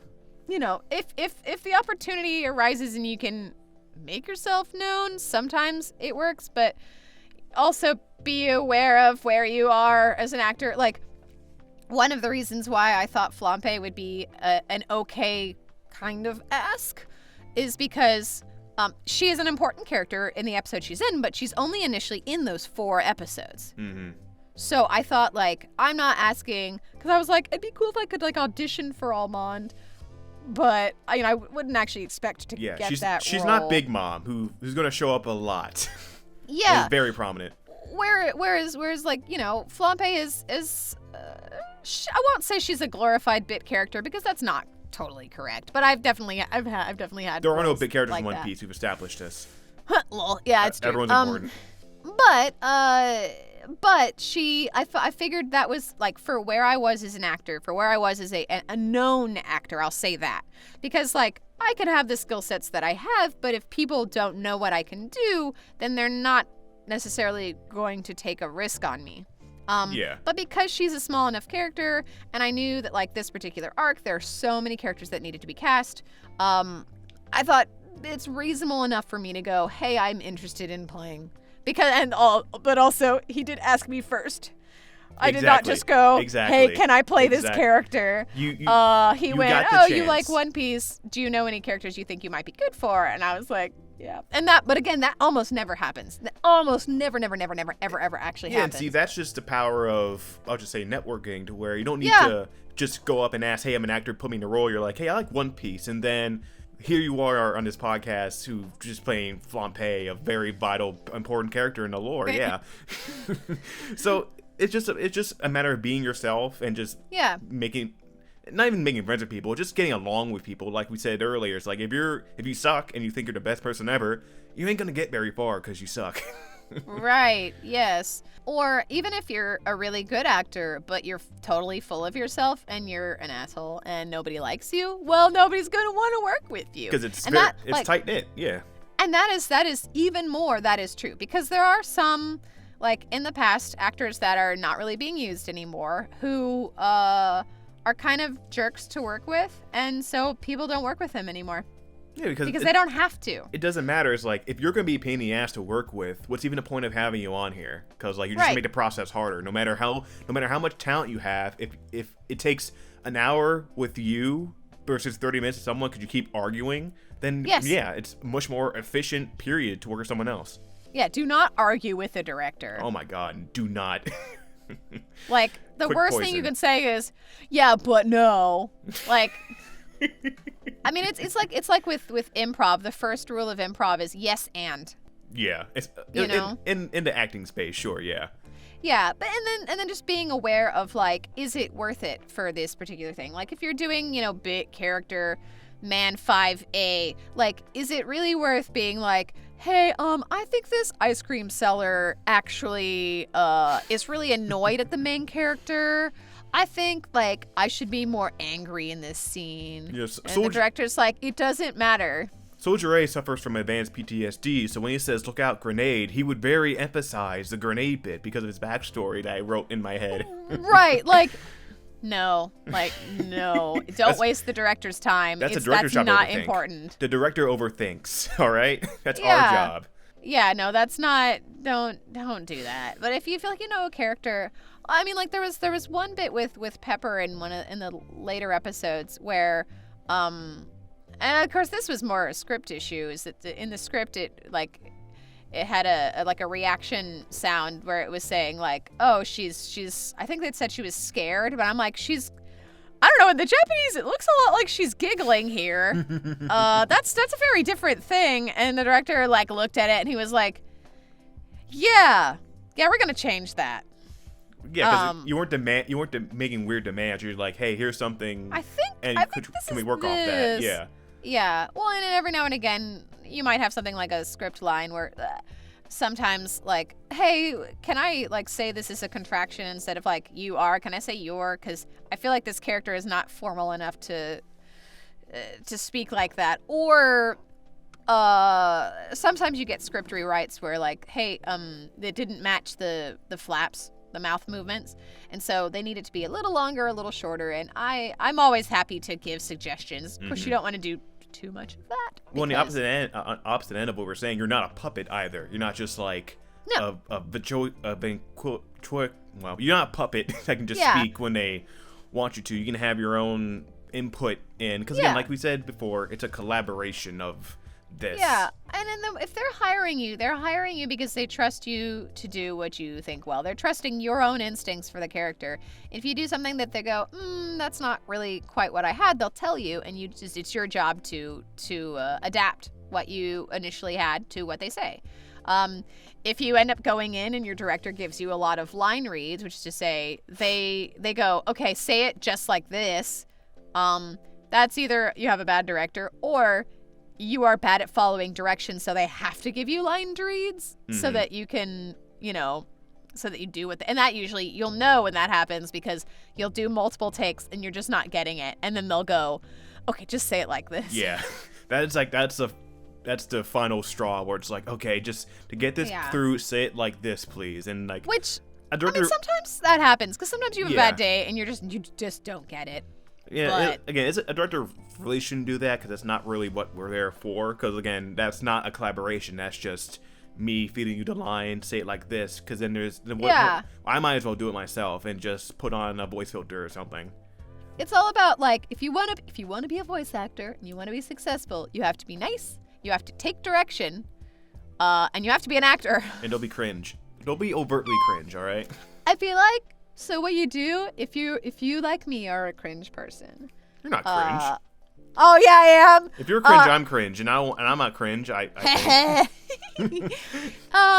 So what you do as a person with strange proclivities, shall we say, is you act professional, and then if you get to know people well enough after many times of seeing them, you can slowly let out the fact that you're a little weirder than maybe they initially thought you were. That's and if they accept that, great. And if they don't, dial it back and go, never mind, not this person, okay. That's just basic human interaction. And I know anime fans can ask me hard for them, but see, it's not just about voice acting. We're teaching you how to live life also on this podcast. Yeah. All right, so I'm glad we got back on the anime topic. How to not be awkward, lol. Please, yes. So, as we wind down here, I have one last question, not related to One Piece. Sure. So do you have any long-term goals or dream roles as you continue on your voice acting journey? Kinda, yeah. I know you have your list. Yeah, my list of I want to be a mermaid and a fairy and a Pokemon trainer and a hobbit. I mean, yes, but I mean, there are fun archetypes that I'd like to play. I would love to play the protagonist in a reverse harem because I think that would be great. Really? Yes, I think that would be fun. I've never wow, heard- all the I've boys never- fawning over me. I've never heard that uttered in my life. I won't be. As I cackle maniacally. Yes. No, I think that would be fun. Just because it would be fun. Like a show like the was like Reincarnated as the Villainess or whatever, where like she's the protagonist and everybody falls in love with her, but she's totally oblivious to it. I love that. I think that's great. That's really funny. I would love to do that kind of thing. But like, I mean, I've heard it said from other people before, and I agree with this. Like, the role I'm looking forward to the most is my next one. Oh yeah. You know, I am happy when people want to work with me, and I am excited for like whatever is down the line, because I don't know what's down the line. It's not really up to me, because I don't cast myself. Other people have to take a chance on me and see the work I've done and go, yes, I would like to use her, or you know, whatever. So I'm excited to see like what kind of characters I get to play and who I get to work with, because I'd like to work with everybody. I want to be friends with everybody. I want to work with everybody. But you know, life is what life is, and I don't know, but yeah, I just want to work. I like having characters I get to chew on a little bit more, and I'm looking forward to the next like long term. I have not booked a lead character yet, so yeah, you know, Flampe spinoff. Gosh, that would be great. Man, sorry, quick tangent. I really hope that Flampe keeps up the stupid little sister act, and I hope that like there's like a dumb time skip thing where it's like she is an old lady being like, I'm the cutest little sister. I think that would be great. But anyway, but yeah, no, I don't know. I look forward to the next role I get to like sink my teeth into and chew on and really like dive into. And it doesn't necessarily need to be a series that I am in love with. I'm totally happy to go into something and fall in love with another series. Acting for me has always been like, I've always been I'm a big fan of a lot of things. Cause I'm really into escapism and you know, losing myself in another world and another character. And that's why I love long-running stuff like Lord of the Rings, One Piece, any new series. A whole nother world you can just like kind of take in. Yeah, that you can lose yourself in, and I want to lose myself in a role, and I've done that. But like, I want to do that more, and I like that's why I'm an actor too. Is I enjoy seeing life from a totally different perspective than my own, and you can find yourself in the characters you play, certainly, but like. It's really cool to see things from different people's perspectives and to experience different things than you normally would, because like, you know, I don't live in a world where my mom has the ability to turn cake sentient. Like, I don't. That'd be cool, but no, right. Or whatever. Like, I don't live in a world with dragons, and that's fine. But fantasy is for the great. best, I think. Yeah, probably. Yeah, I think Probably. both those things are for the best. Yeah, probably. You know, I mean, I've read some pretty cool books with dragons, but that's okay. And where the dragons are pretty chill, but only like one series. It's fine. Yeah. But like, you know, I don't know. It's just fun to get to play somebody else, to be somebody else for a little while. Not that me, Marianne, like my life is not exactly terribly arduous and awful or anything. It's not, certainly not, but it's just fun to play. Play pretend. I like to play pretend. Well, yeah. I never grew up. That's it. I just want to be a kid. I want to play pretend forever. Everyone deals in escapism, whether they know it or not, whether it's through music or movies or something like that. Absolutely. And your answer is very interesting, because the other people I've interviewed for this podcast, who are all like very talented people in their own right, that one of their goals is to be in anime, and like they all had that possibility. It's just a matter of time. But you were the first to actually like been in like a very mainstream anime, peak fiction, if you will. So it's interesting where like I'm not gonna say you've made it, because of course like there is no making it. You pretty much do it until like whatever. But you're like, you have goals, of course, but you don't let that overtake your just want to just do the activity. Like you're a voice acting, and you have various goals for that. But it's not like you need it to be fulfilled with your career. Like it's not like Right.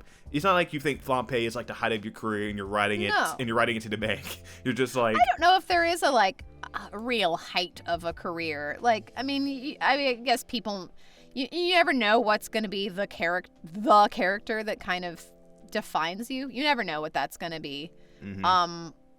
Because maybe you have a defining character, and then later on, several years later, or not even, you get another one that's even more defining, say. Like, I might say, like, Ryan Colt Levy is, like, his defining character now is going to be Denji and Chainsaw Man. But who knows, down the line, he may get somebody else that's even bigger. You never know. And fun fact, he started out in Chainsaw Man or something like that. Yeah.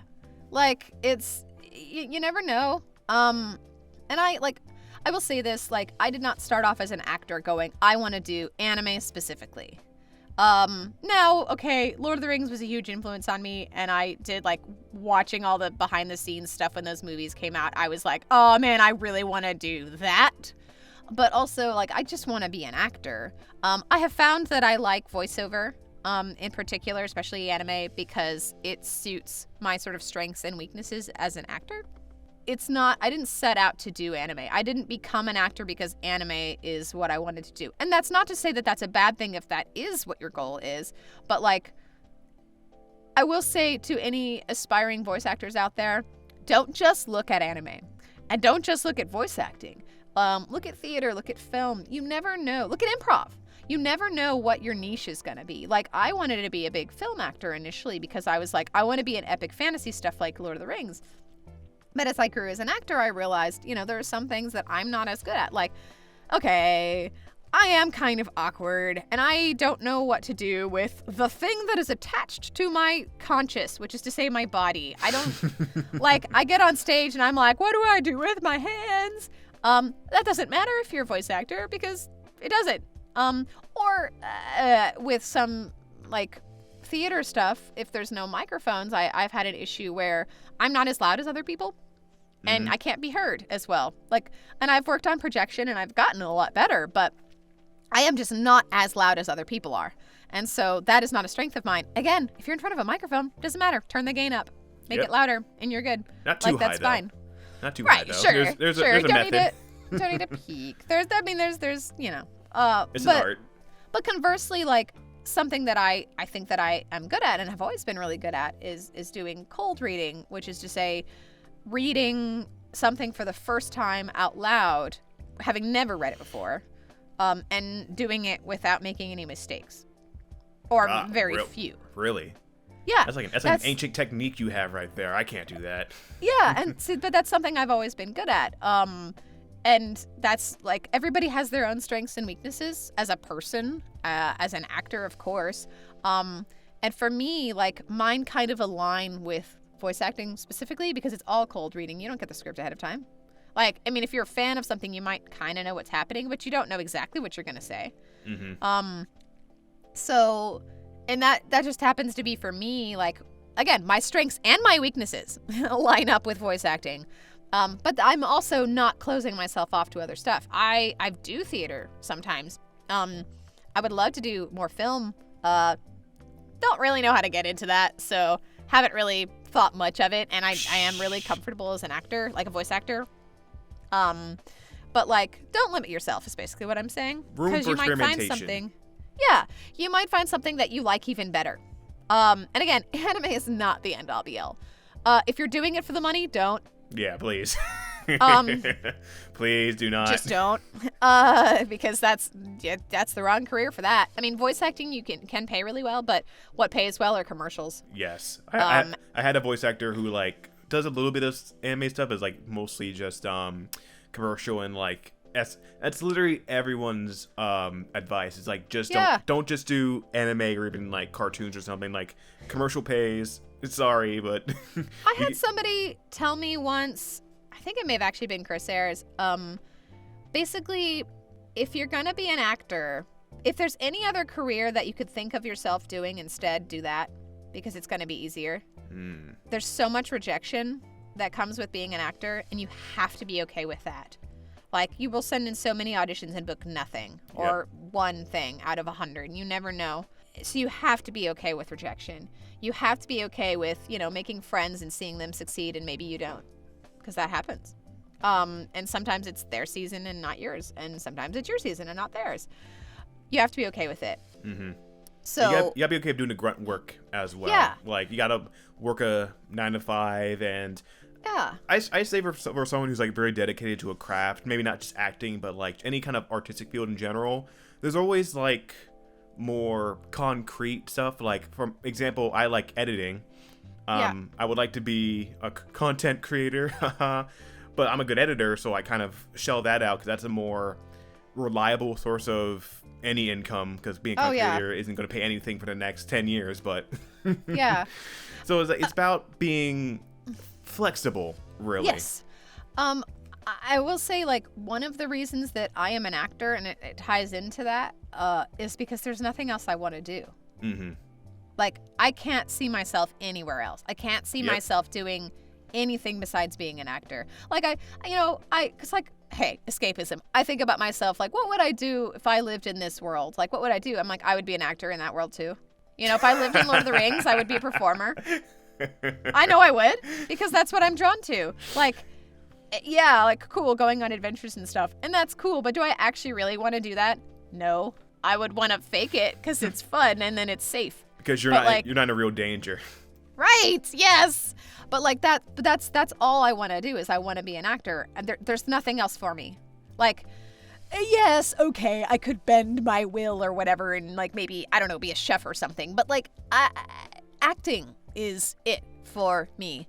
And that's kind of the, like, if you, and I'm not to say that you don't pursue acting if that isn't the only thing you want to do. You can do it, but keep in mind, unless this is like it for you, it's okay to have it as like a hobby, but you have to treat it as such, which is to say, you cannot let it affect you. I mean, and that's for in any case, but like you can't, if it's not your main thing that you want to do in life, don't throw everything into it. Yeah, unless you're like very much able to. Like if you have like connections, family connections, or like your parents are paying for your $10,000 apartment in LA to do it for 6 months, go ahead, take the opportunity. I don't care. Right. And I mean, if you're able to, then great. But everybody comes from different. Yeah, of course. A different space, and I don't know. It's. And sometimes you will find, like, if maybe acting is not your number one thing, maybe you're doing something else. Maybe you're, I don't know, an accountant, and you acting is a hobby, but then you happen to really like it, and you start succeeding, and you start doing really well in it. And if you want to make acting your number one thing at that point, go for it. If you're able to do it. But, it's kind of I wouldn't go into it initially with this is all I want to do, unless it really truly is all you want to do. Yeah. I mean, to tie it back to One Piece, I think that show is one of the best indicators of goal setting, because just look at Luffy, right? He wants, we don't know what he really, really wants, but we know his first step is to be King of the Pirates, right?